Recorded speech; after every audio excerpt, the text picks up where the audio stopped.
नमस्कार, आप देख रहे हैं शुभ 24 न्यूज और मैं हूं आपके साथ चाहत। हर साल 11 जुलाई को विश्व जनसंख्या दिवस मनाया जाता है। इस दिन का उद्देश्य लोगों को जनसंख्या नियंत्रण के प्रति जागरूक करना है। इस देश में जनसंख्या विस्फोट ने हमारे विकास को सबसे ज्यादा प्रभावित किया है। जितनी ज्यादा देश की जनसंख्या उतनी बड़ी समस्याएं, इसलिए बढ़ी हुई जनसंख्या को कम करना हमारे लिए बेहद आवश्यक है।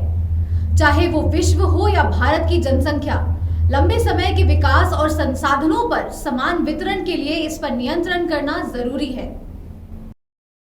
प्रत्येक वर्ष 11 जुलाई को विश्व जनसंख्या दिवस मनाया जाता है।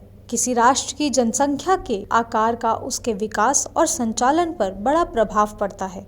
देश की जनसंख्या जितनी अधिक होती है, उसका विकास उतना ही तेजी से करना कठिन होता है। नतीजन हमारे मौजूदा संसाधनों के दीर्घकालिक विकास को सुनिश्चित करने के लिए राष्ट्र या वैश्विक स्तर पर अधिक जनसंख्या को कम करना आवश्यक है। गौरतलब है कि भारत में चीन के बाद दुनिया की दूसरी सबसे ज्यादा आबादी है और कोविड-19 महामारी के दौरान इतनी बड़ी आबादी से निपटना मुश्किल साबित हुआ, जिसने देश की मृत्यु दर को बढ़ा दिया है। नतीजन न केवल देश में बल्कि विश्व स्तर पर जनसंख्या प्रबंधन पर जोर देना महत्वपूर्ण है।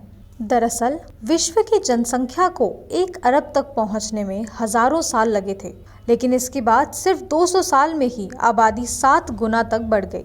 2007 में विश्व की आबादी 7 अरब को भी पार कर गई। गौरतलब है कि 2030 तक विश्व की आबादी 8.5 अरब, 2050 तक 9 अरब और 2100 तक 10.9 अरब पहुंच जाएगी। जनसंख्या में यह वृद्धि इसलिए होती है क्योंकि प्रजनन आयु तक पहुंचने वाली व्यक्तियों की संख्या ज्यादा है।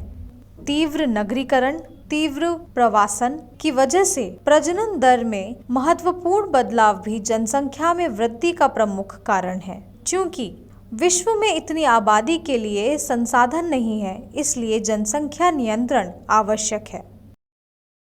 तो बने रहिए हमारे साथ शुभ 24 न्यूज पे। नमस्कार।